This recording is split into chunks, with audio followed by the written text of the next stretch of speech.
Shalom from Jerusalem, the city of peace, yet probably the most appropriate place on planet Earth to speak about wars, since this city had been destroyed 16 times, and yet according to Bible prophecy, will be the scene of the last and the final battle. The question that everybody's asking is, how come so many people all around the world are rising up to destroy this country and the people of Israel for no apparent reason ever since dawn of history? I believe that the answer is not anywhere else but in the Bible itself. In the book of Psalms, Psalm 83 is giving, in my opinion, the answer for all of these questions. The Bible says in Psalm 83, "Do not keep silent, O God, do not hold your peace, and do not be still, O God, for behold, your enemies make a tumult, and those who hate you have lifted up their head." The enemies of God and those who hate God are apt to do something, yet they cannot fight the living God, the God of Israel. Therefore, they have taken crafty counsel against your people and consulted together against your sheltered ones. And they have said, "Come and let us cut them off from being a nation, that the name of Israel may be remembered no more." And so we can see that the battle is between the enemies of God and those who hate God, and in their attempt to fight God, they come up against His people, His sheltered ones, Israel. And their obvious goal is to cut the name of Israel off so it will be remembered no more. Many people all over the world are asking themselves, what is the origin of the name Palestine, and how come we are having a name that is not in the Bible and not in any history book from before 2,000 years ago? The answer is going all the way back to the end of the Second Jewish Revolt against the Romans, when Caesar Adrian decided to put an end to the Jewish people, that the name of Israel will be remembered no more. And he decided to do two things. He decided to level the city here that is behind me and to build on top a pagan Roman city which he named Aelia Capitolina. And at the same time, Caesar Adrian decided to name this entire country after their old foes from the Old Testament, the Philistines, and change its name to Syria Palestina, the province of Syria in Palestine. And that is when the name Palestine was first born into this world. Yet the name Palestine stuck to this place, and ever since 135 AD, any person that lived here was called Palestinian. Jew or Arab, Christian, or any other religion, they were all called Palestinians. The name Palestinian cannot be taken and owned by any group of people. This is not a name of a nation. This is not a name of a sovereign state. It is a name of a region, and a name that was given for one reason and one cause, and that is that the name of Israel will be remembered no more, just as Psalm 83 had said. When we come to deal with the modern history of the wars of Israel, we have to go back to the end of World War I. The Ottoman Empire, the empire that ruled this region for about 400 years, from 1517 to 1917, was coming to its end. The Ottoman Empire was about to lose that war, and Britain, France, and Russia gathered together to somehow find a solution for what's going to be in the day after.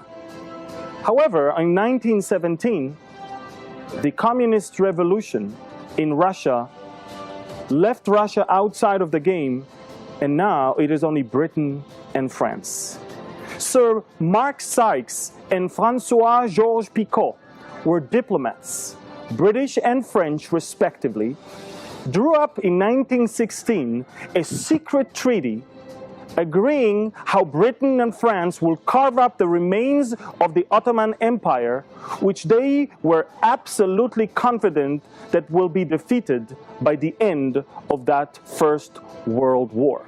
When this happened, the League of Nations gave Britain and France a mandate to run the countries we know now as Syria and Lebanon, Israel, Palestine, Jordan, and Iraq as part of their empires while creating independent countries.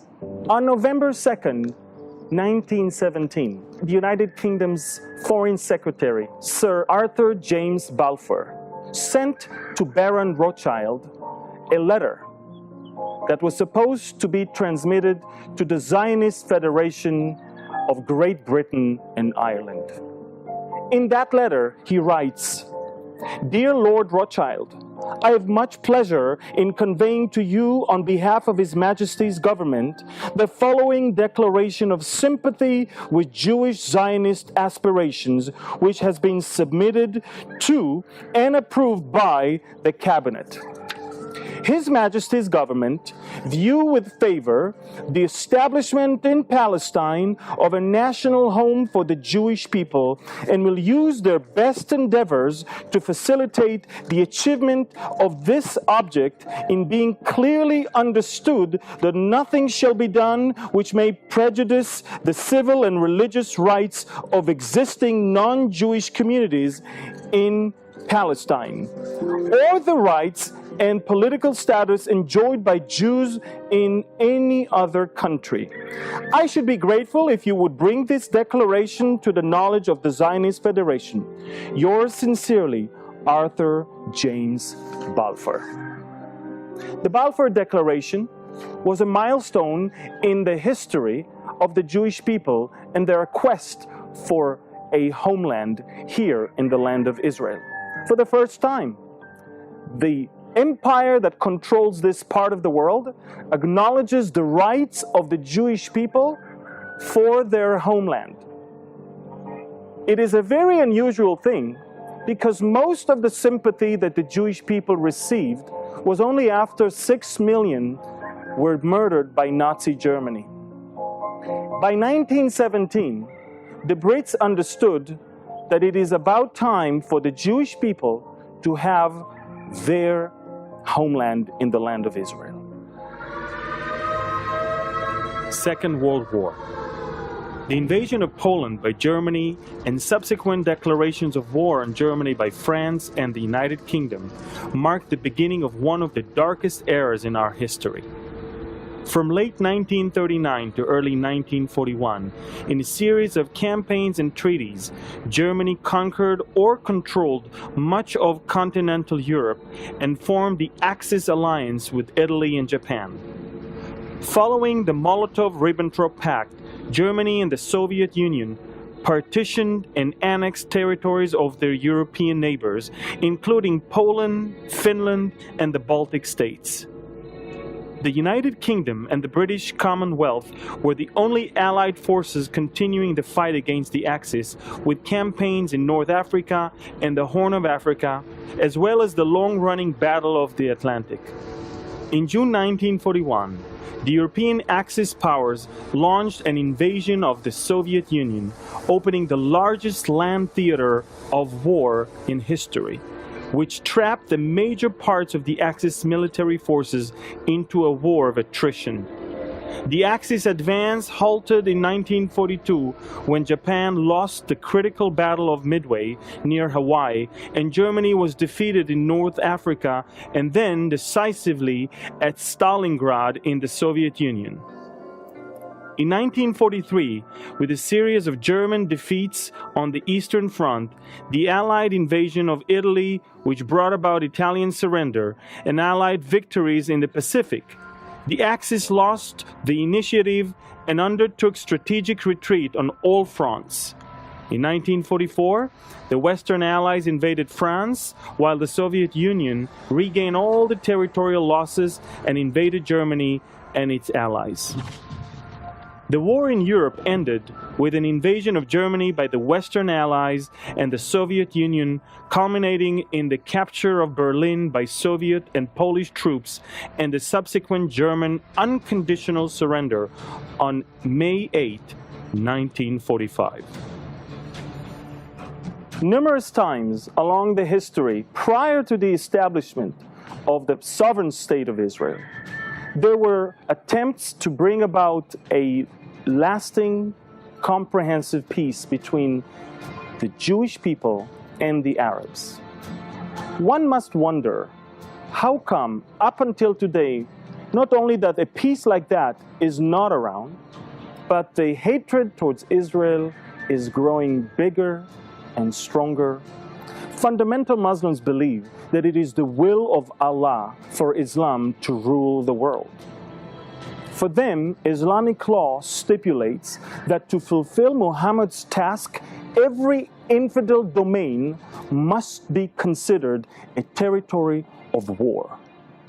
Maurice Farhi, an author that was born in Turkey, a Muslim, who lives in Britain right now, and serves as the vice president of PEN, the British Council of Authors, wrote in his book, The Last of Days, that Muslims believe there can be no peace with Jews, Christians, or any non-Muslims, and that if peace must be made, then only a truce is permissible, and that for a maximum of 10 years as an expedient to hone our sword, wet our blood, and strengthen our will.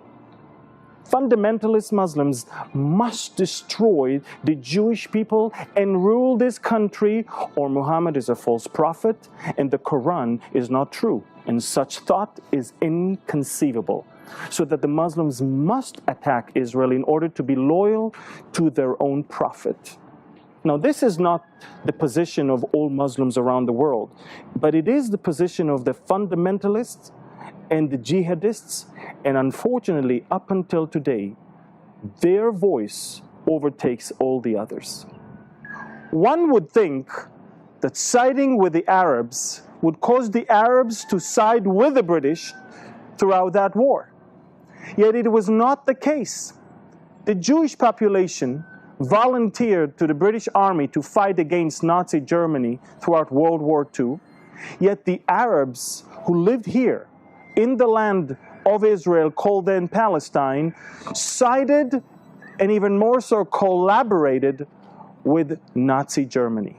The Mufti of the Arabs here in the land, Hajj Amin al-Husseini, flew all the way to Berlin to meet with Adolf Hitler and signed a treaty with him that will basically bring an end to the Jewish existence in Palestine once Germany will win the war. It is quite inconceivable to think that those who collaborate with the Nazis were benefiting from the British policy, whereas those who sided with the British were actually suffering more and more. Right when World War II started, the British mandate caved in to the Arab demand for an independent state. In 1939, the Brits published the White Paper that called for an establishment of an independent Arab state within the next 10 years and limited the Jewish immigration to the land for the next 5 years to 75,000 only. After which, it will have to cease whatsoever. Such thought affected the lives of many people throughout the Holocaust, as the gates into Palestine, the land of Israel, the homeland of the Jews, were closed for the Jewish people who were about to flee from the horrors of the Nazis.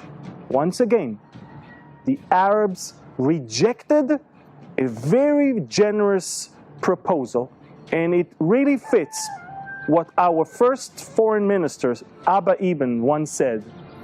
that the Palestinians never missed an opportunity to miss an opportunity. The Jewish people that survived the Holocaust were hoping to come to a land where they can find finally peace. Peace where they can bring up their children, peace where they can live their lives quietly, where they can prosper, not instead, but next to their neighbors. Unfortunately, that quest for peace that was expressed in so many songs and so many stories written by Jewish authors and poets was met with something completely different on the other side. The attempt to destroy Israel and the people of Israel had absolutely nothing to do with any occupied territories in 1947 and 48.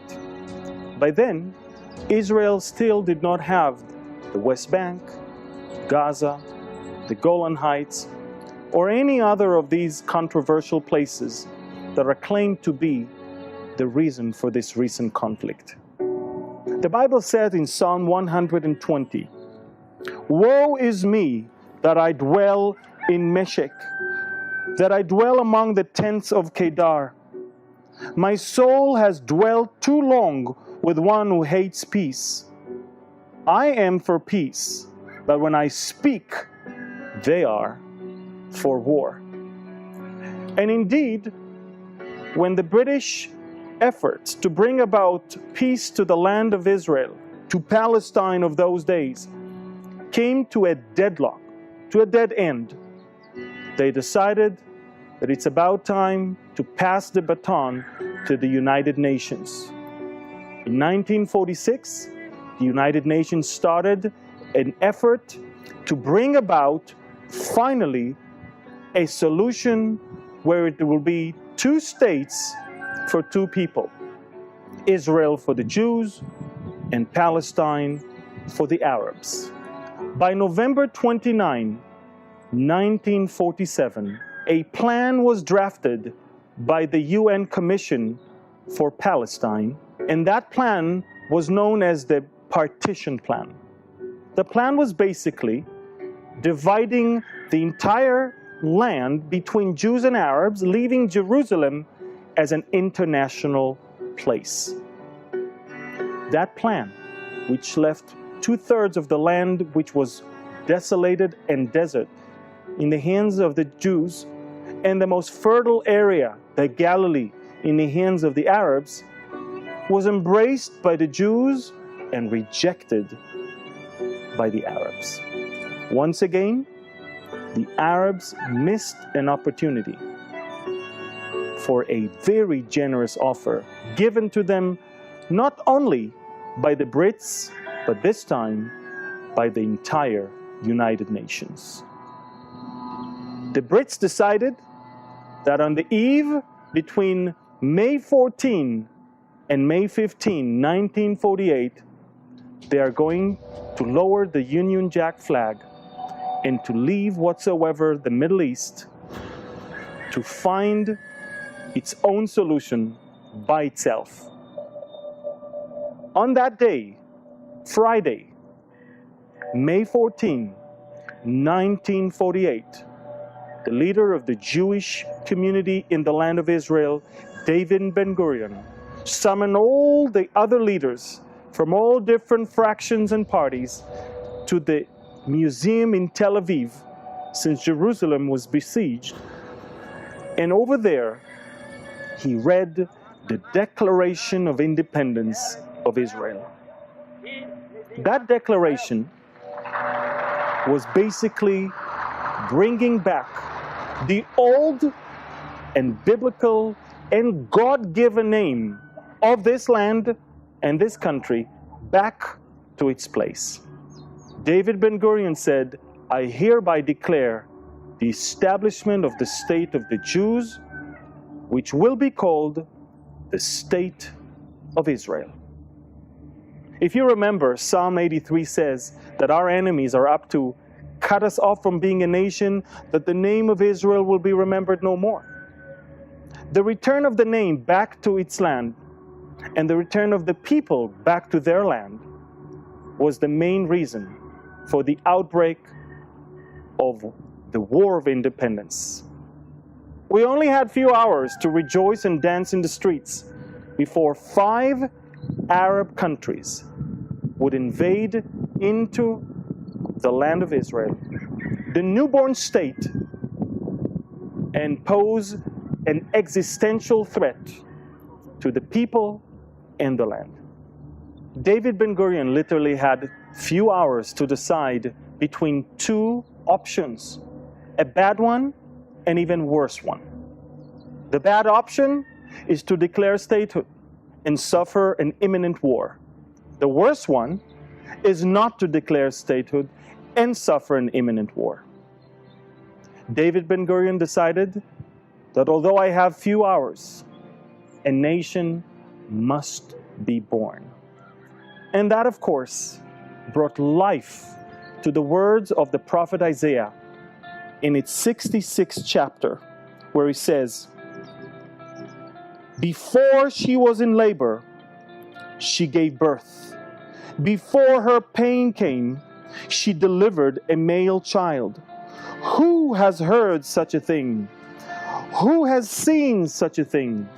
Shall the earth be made to give birth in one day? Or shall a nation be born at once? For as soon as Zion was in labor, she gave birth to her children. Shall I bring to the time of birth and not cause delivery, says the Lord? Shall I, who cause delivery, shut up the womb, says your God? Rejoice with Jerusalem and be glad with her, all you who love her. Rejoice for you with her, all you who mourn for her." A nation was born at once. A nation was born within one day.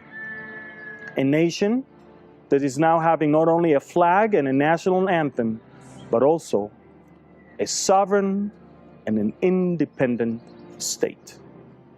The words of the prophet Isaiah rings in the ears of so many people up until today. Finally, Zion gave birth to a land and children that are comprising together the newborn state of Israel. Violence in the Holy Land broke out almost immediately after the United Nations announced partition on November 29, 1947. In the first phase of the war, lasting from November 29, 1947 until April 1, 1948, the Palestinian Arabs took the offensive with help from volunteers from neighboring countries. The Jews suffered severe casualties, and passage along most of their major roadways were disrupted. Even as Israel declared its statehood on May 14, 1948, 5 mechanized Arab armies invaded. The Jews had only 35,000 fighting men, no air force except for a small training plane out of which the pilot dropped a grenade, and only 6 tanks. The Egyptian army alone had 40,000 soldiers, 135 tanks, heavy guns, and an air force of over 60 planes, including Spitfires and bombers. The Jordanians had the Arab Legion, which trained by the British and led by an Englishman, Sir John Bagot Glubb, along with 48 British officers. Yet against all odds, the Jewish fighters won. Many of the pitched battles became epic and smacked of the miraculous. For example, the Egyptian army launched an attack along the Mediterranean coast against the kibbutz Yad Mordechai on May 19, 1948, as part of the offensive to take Tel Aviv. 2 infantry battalions, 1 armored battalion and 1 artillery battalion, expected to take the kibbutz of 130 residents in 3 hours. The battle raged for days. The Jewish defenders held off the entire Egyptian army much longer than anyone expected, using homemade weapons that many times did nothing more than make noise. They even used mock soldiers made out of wood, which they moved from trench to trench in order to give the appearance of greater numbers. Although the Egyptians eventually broke through, they were now days behind schedule, and their morale was badly shaken. The Jordanians, meanwhile, had a very strong grip of the old city of Jerusalem. 3 times the Israelis tried attacking at a point called Latrun, but were unsuccessful. The road between Jerusalem and Tel Aviv remained cut. Jerusalem would have succumbed to siege if not for the discovery of an ancient Roman road that turned south of the city and then turned west until it turned north. A great deal of this road was constructed by religious Jews from Mea Shearim in the dead of night to avoid Arab snipers. The final road was bumpy and laden with holes, but it was a road. It enabled trucks to come into Jerusalem and effectively break the siege. The result was stalemate around Jerusalem. In the north, the Arabs were encamped at the top of Har Canaan, which overlooks Tzfat. It was virtually impregnable position. The Jews could not gain control of the road to Safed or the city itself as long as they were there. Then the Israelis brought up the Davidka, a tremendously noisy mortar that was extremely inaccurate and of the little tactical value. One Friday afternoon, the Israelis fired a Davidka several times, and then a miracle happened. It rained. Since it never rained in May and June there, the Arabs were now sure that the Jews had an atomic bomb. What else could make it rain? Consequently, they fled their impregnable position on top of Har Canaan. The Israelis captured Tzfat and drove the Arabs out of the entire northern area of Galilee. These are only a few examples. For the believing Jew, there were nothing short of miracles, direct signs of the divine hand in Jewish history. With the War of Independence still raging, the War of Israel's survival was just beginning. The ceasefire that was achieved in 1949 did not put an end to the efforts of the Arab countries surrounding Israel to bring an end to what they called the Zionist entity in the heart of the Muslim world. As we talked about before, for the fundamental Muslims, infidel territories must be taken, especially territory that once used to be controlled by Islam and now it's not. The 1950s were the early years of a newborn state that has to deal with several challenges. Challenges of absorption of hundreds of thousands of immigrants, Jewish people that are coming from the 4 corners of the world back to their homeland. Immigrants that are coming from Arab countries, Northern Africa, immigrants that are coming from Western Europe, Eastern Europe, as well as immigrants coming from North and South America. Israel had to deal with a triple challenge. A challenge to bring them physically to the land, a challenge to teach them the only way to communicate between all of us, the Hebrew language, and a challenge to bring them into full integration with the people that lived here for the past few years. In 1955, Egyptian President Gamal Abdel Nasser began to import arms from the Soviet bloc to build his arsenal for the confrontation with Israel.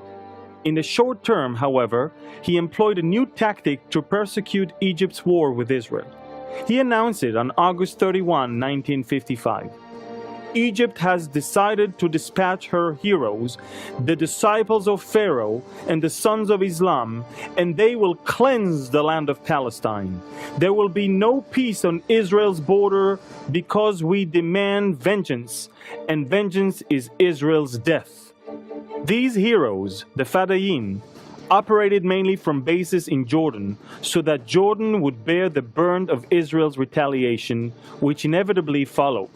The escalation continued with the Egyptian blockade of the Straits of Tarinan and Nasser's nationalization of the Suez Canal in July of 1956. On October 14, Nasser made clear his intent. "I am not solely fighting against Israel itself. My task is to deliver the Arab world from destruction through Israel's intrigue, which has its roots abroad. Our hatred is very strong. There is no sense in talking about peace with Israel. There is not even the smallest place for negotiations."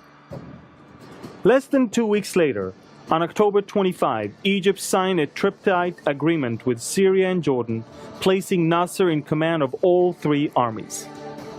The continued blockade of the Suez Canal and Gulf of Aqaba to Israeli shipping, combined with the increased Fadain attacks, prompted Israel, with the backing of Britain and France, to attack Egypt on October 29, 1956.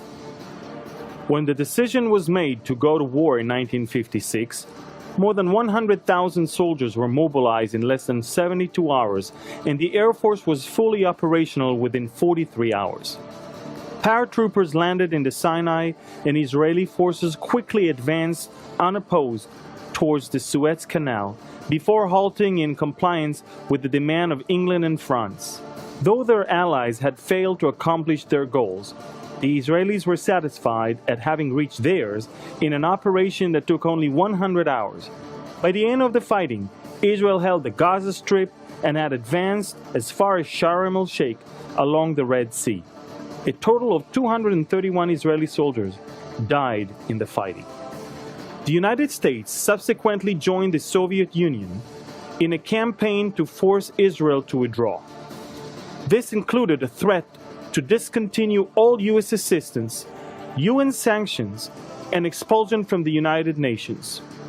U.S. pressure resulted in an Israeli withdrawal from the areas it conquered without obtaining any concessions from the Egyptians. This sowed the seeds of the 1967 war. The 1960s posed a new threat on a different front line, and this time from the side of the Syrian regime. The Syrians were constantly harassing the Israeli settlements down below the Golan Heights, almost on a daily basis. Generations of children grew up in bomb shelters in that area. It was only inevitable that a confrontation is about to occur. By 1964, a confrontation nearly took place as a result of the Syrian efforts to divert the waters of the Dan River into their territories. Israel understood that unless we penetrate into the highest hierarchy of the Syrian regime and military, we would not be able to understand what they're thinking and somehow thwart that threat. And that brings us to the story of Eli Cohen, a young Jew who was born in Alexandria, Egypt, and moved to Israel in his 20s. Cohen was recruited to the Israeli Mossad, and he's best known for his espionage work between 1961 and 1965. At first, Cohen was sent to Argentina to begin his coverage as a businessman there. Cohen moved to Damascus in February of 1962 under the alias Kamel Amin Tabet, and shortly after developed close relationships with the political and military hierarchy and became the chief advisor of the Syrian Minister of Defense. After a few days of radio silence imposed by the Syrian counterintelligence authorities, Cohen was uncovered, right in the middle of transmitting a message to the Israeli side. Cohen was convicted under pre-war martial laws to death penalty in 1965.